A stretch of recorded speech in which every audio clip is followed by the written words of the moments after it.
پاکی انسان کی فطرت میں داخل ہے، لیکن سمجھ میں نہیں آتا۔ آج ہماری بہت سی ماں بہنیں جی ہیں مدرسم کہ مولانا صاحب تینے کچھ بنا دو، پوچھو کہا بات کہ ہمارے گڈوا کبا کیا تو ہمارے اوپر نگاہ نہیں اٹھت ہے۔ اب بتاؤ مہینہ نہائی ہو نہ تو نگاہ اٹھی ہے، بنی رہی ہو مئی لائن کچئی لائن تو کہ آدمی نگاہ اٹھائے گا؟ اے میری ماں بہنوں، تم پاک و صاف گھر میں رہو تاکہ اللہ کی رحمت تمہارے گھر میں نازل ہو۔ حدیث پاک میں نبی طلحہ قال قال رسول اللہ، حضرت ابو طلحہ سے روایت ہے، فرماتے اللہ کے نبی نے ارشاد فرمایا لا تدخل الملائکۃ بیتا، سرکار فرماتے ہیں ایسے گھر میں رحمت کے فرشتے نہیں جاتے۔ کس گھر میں؟ فیہ صور و کلب و جنب، جس گھر میں کوئی فوٹو لگا ہو، جس گھر میں کوئی کتا ہو اور جس گھر میں کوئی ناپاک آدمی ہو، اس گھر میں رحمت کے فرشتے نہیں جاتے۔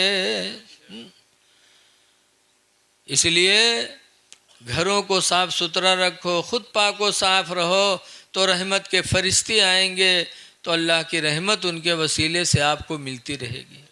اس لیے ہمیشہ پاک رہنے کی کوشش کرو، اور پاک رہنے کے بعد جب نماز کا وقت آئے تو نمازوں کی ادائیگی کرو۔ اللہ کے رسول سے محبت ہے، آپ سب کہے تو عاشق اعلیٰ حضرت، مسلک اعلیٰ حضرت، اور مسلک اعلیٰ حضرت اسی کو حاصل ہوگا جس کے دل میں نبی کی سچی محبت ہوگی، اور محبت رسول جب ہی مانی جائے گی جب وہ اپنے نبی کو سکون پہنچائے گا۔ نبی فرماتے جعلت قرۃ عینی فی الصلاۃ، فرماتے ہیں میرے آنکھوں کی ٹھنڈک نماز میں رکھ دی گئی ہے، کہ جب کوئی میرا امتی نماز پڑھتا تو میرے آنکھوں کو ٹھنڈک ملتی ہے۔ اے سنی مسلمانوں، نماز پڑھ کر کے اپنے نبی کے آنکھوں کو ٹھنڈک پہنچاؤ، نماز چھوڑ رہے ہو۔ حدیث پاک میں الصلاۃ عماد الدین، نماز دین کا کھمبا ہے، فمن اقامہ فقد اقام الدین، تو جس نے نماز پڑھا اس نے دین کا کھمبا گاڑ دیا۔ نماز پڑھ کر کے دین کو مضبوط کرو۔ ومن ترکہا فقد ہدم الدین، اور جس نے نماز چھوڑا اس نے دین کو ڈھا ڈالا۔ بے نمازی دین کو ڈھاتا ہے، میرے نبی فرماتے ہیں، اور نمازی دین کا کھمبا گاڑتا ہے۔ اس لیے لوگوں نماز پڑھو، خدا جانے کس وقت بلاوا جائے۔ موت کو ڈرو، قبر کو ڈرو۔ اعلیٰ حضرت فرماتے ہیں ہائے غافل وہ کیا جگہ ہے جہاں، ہائے غافل وہ کیا جگہ ہے جہاں، پانچ جاتے ہیں چار پھیرتے ہیں۔ مرنا ہے، اس لیے نمازوں کی پابندی کرو اور پاک و صاف رہو، اور ماں باپ زندہ ہو تو ان کی خدمت کرو۔ حدیث پاک میں چار چیزیں ایسی جن کو دیکھنا ثواب ہے۔ نمبر 1 پر حضور فرماتے ہیں النظرۃ الی وجہ الوالدین عبادہ، ماں باپ کے چہرے کو دیکھنا عبادت ہے۔ والنظرۃ الی مصحف عبادہ، قرآن حکیم کو دیکھنا عبادت ہے۔ ماں باپ کا چہرہ دیکھو تو عبادت، اور قرآن کو دیکھو تو عبادت۔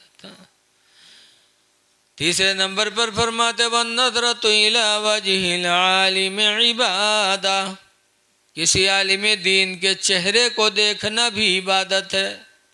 چوتھے نمبر پر فرماتے وَالنَّظْرَةُ إِلَىٰ بَيْتِ اللَّهِ عِبَادَةٌ، ماں باپ خانہ کعبہ کو دیکھنا عبادت۔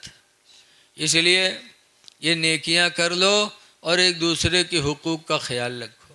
دیکھو شادی ہو گئی ہو تو اپنی بیوی کے حقوق کا خیال رکھو۔ قرآن کی میں اللہ فرماتا ہے ہن لباس لکم، تمہاری بیویاں تمہاری لباس ہیں، وانتم لباس لہن، اور مردو تم اپنی عورتوں کے لباس ہو۔ اور لباس کا کام ہے عزت کا چھپانا، لہذا بیوی کا فرض بنتا ہے کہ شوہر کی عزت کو چھپائے، اور شوہر کا فرض بنتا ہے کہ بیوی کی عزت کو چھپائے۔ اس لیے ایک دوسرے کے ساتھ رحم دلی کرو، اللہ تعالیٰ آپ پر رحم فرمائے گا۔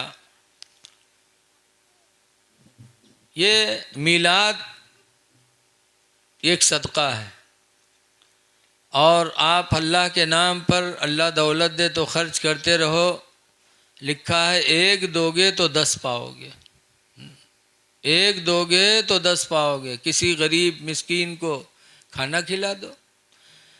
30ویں پارے میں ہے کہ جہنمی چلائیں گے تو جنت والے پوچھیں گے کہ تم کس وجہ سے جہنم میں آئے؟ تو جہنمی بولیں گے لم نکو من المصلین، ہم نماز نہ پڑھا کرتے تھے، ولم نکو نطعم المسکین، اور ہم غریبوں کو کھانا نہیں کھلاتے تھے۔ غریبوں کو کھانا نہ کھلانا اور نماز نہ پڑھنا یہ جہنم میں جانے کی دلیل ہے۔ اس لیے نمازیں بھی پڑھو، اور اللہ دے تو اللہ کے غریب بندوں کی خدمت کرو۔ اور غریب کوئی بھی ہو، چاہے ہندو ہو چاہے مسلمان ہو، اگر غریب ہے، بھوکا ہے اور سامنے آ جائے تو انسان سمجھ کر اس کی مدد کرو، اللہ تعالیٰ آپ سے راضی ہو جائے گا۔ ہمارے نبی نے بھی سب پر رحم کیا ہے، ہمارے بزرگوں نے بھی سب پر رحم کیا، لہذا ہم کو بھی سب پر رحم کرنا چاہیے، چاہے انسان ہو چاہے جانور ہو۔ سبکتگین ایک شکاری تھے، جنگل میں جاتے تھے، شکار کر کے لاتے تھے، زندگی گزرتی تھی۔ ایک دن شکار کرنے گئے تو دیکھا ایک ہرنی 2 بچوں کو بیٹھی دودھ پلا رہی ہے۔ سبکتگین نے تیر و کمان لے کے اس پر وار کیا تو ہرنی بھاگی بچوں کو لے کر کے، یہ پیچھا کیے، ہرنی کا ایک بچہ چھٹ گیا، ایک ہی کو لے کر بھاگ گئی، تو سبکتگین نے اس بچے کو اٹھا لیا، کہا چلو ایک بچہ ہی صحیح۔ بچے کو پکڑ کر اپنے وطن آ رہے تھے، پھر کچھ دور جانے کے بعد کسی وجہ سے پیچھے سر گھمایا تو دیکھا کہ وہ ہرنی پیچھے پیچھے آ رہی ہے۔ تب سبکتگین کو سوچ پیدا ہوئی کہ ابھی تو یہ بھگی تھی اور میرے پیچھے پیچھے آ رہی ہے۔ پہلے اپنے جان بچانے کی فکر میں بھگی تھی، لیکن اس کی اولاد کو میں نے پکڑ لیا، تو اب ہرنی کو اپنی جان کی فکر نہیں ہے، اب اپنی اولاد کی فکر میں میرے پیچھے پیچھے آ رہی ہے۔ پہلے جان بچانے کے لیے بھگی تھی، اب اولاد کی محبت میں سے اب جان کی پرواہ نہیں، اپنی اولاد کی محبت ہے۔ تو سبکتگین کو ترس آیا کہ آج شام کو ہمارے بچے بھوکے سو جائیں، یہ تو مجھے گوارا ہے، لیکن ایک ماں کے دل کو اولاد کی جدائی کا غم دینا یہ گوارا نہیں۔ چھوڑ دیا ہرنی کا بچہ، کہا جاؤ۔ نہیں سوچا کہ ہرنی اپنی اولاد کی محبت میں تڑپے۔ سبکتگین نے چھوڑ دیا، ہرنی نے اپنے بچے کو گلے سے لگایا، جنگل چلی گئی۔ رات میں جب سبکتگین سوئے تو خواب میں اللہ کے رسول تشریف لائے، فرمایا سبکتگین تم نے ایک جانور پہ رحم کیا ہے، اللہ اس کے بدولت تمہیں وقت کا سلطان بنائے گا، اللہ تمہیں اس کے رحم دلی سے اللہ بادشاہت عطا کرے گا۔ خواب میں خوشخبری سنی، صبح اٹھے پورے بستی کے لوگ، یہ آواز ہوئی کہ اب ہمارا سلطان سبکتگین ہوگا۔ چند ہی دنوں میں سبکتگین کو اللہ تعالیٰ نے بادشاہت عطا فرما دی۔ تو اے لوگوں بے رحم نہ بنو، رحم کرو، اور رحم سب سے زیادہ اپنے ماں باپ پر کرو، اس لیے کہ انہوں نے تمہارے ساتھ بہت رحم کیا۔ سب سے زیادہ رحم دل انسان کو ماں باپ کے ساتھ ہونا چاہیے۔ سب کے ساتھ رحم کرو، لیکن ماں باپ نے تمہارے لیے کیا کیا ہے آپ سب جانتے ہو۔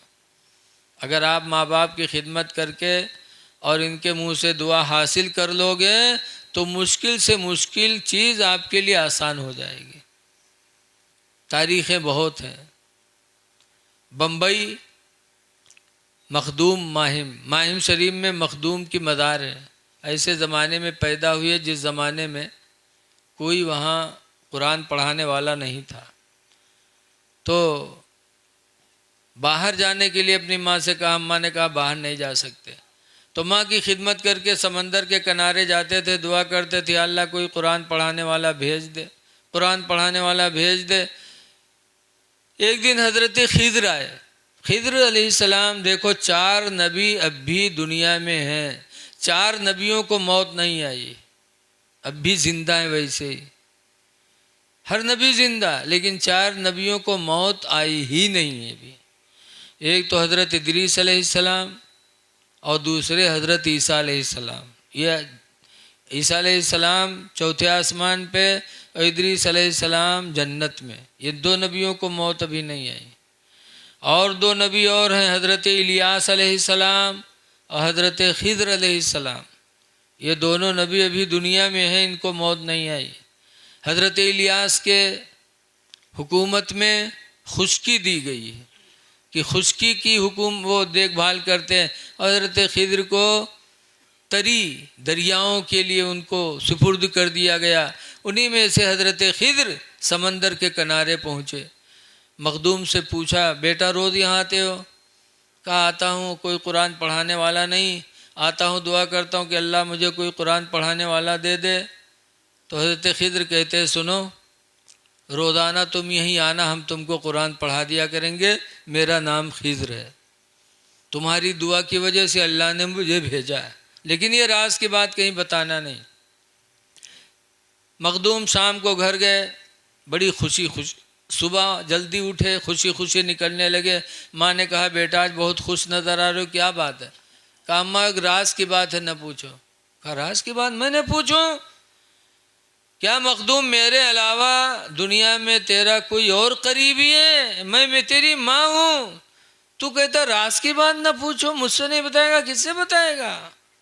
جب اس طریقے سے ماں نے کہا تو مخدوم نے بتا دیا کہ اماں روزانہ سمندر کے کنارے دعا کرتا تھا یا اللہ کوئی قرآن پڑھانے والا بھیج دے، تو اللہ نے میری دعا قبول کر لی، حضرت خضر کو بھیجا ہے، انہوں نے کہا روزانہ آنا، ہم تم کو قرآن پڑھا دیا کریں گے۔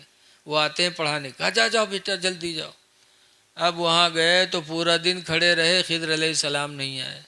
شام کو واپس آئے، مخدوم رونے لگے، کہا اماں وہ ناراض ہو گئے، تم نے راز کی بات پوچھ لیا، انہوں نے منع کیا تھا، تم نے پوچھ لیا، میں نے بتا دیا، وہ ناراض ہو گئے، نہیں آئیں گے، اب قرآن کیسے پڑھوں گا؟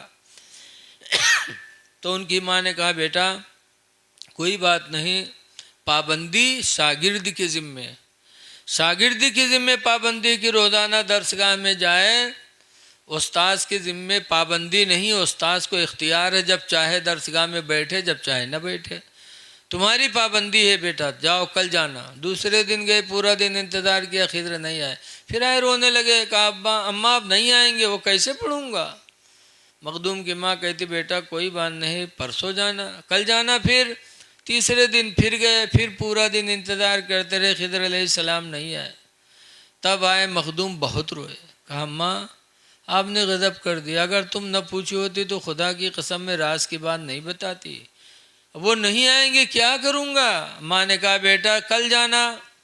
چوتھے دن بھی بھیجا، ادھر خضر کو ادھر مخدوم کو سمندر کے کنارے بھیجا، اور ادھر ان کی ماں نے وضو بنا کے 2 رکعت نماز پڑھ کے دعا مانگی کہ اللہ اگر میرے بیٹے مخدوم نے میری محبت میں راز کی بات بتا دیا تو نے خضر کو کیوں روک لیا؟ یا اللہ خضر کو بھیج دے، ورنہ بیٹا میرا مخدوم میرا نافرمان ہو جائے گا، پھر کبھی میری بات نہیں مانے گا، الہی بھیج دے۔ ان کی ماں نے ادھر دعا مانگی۔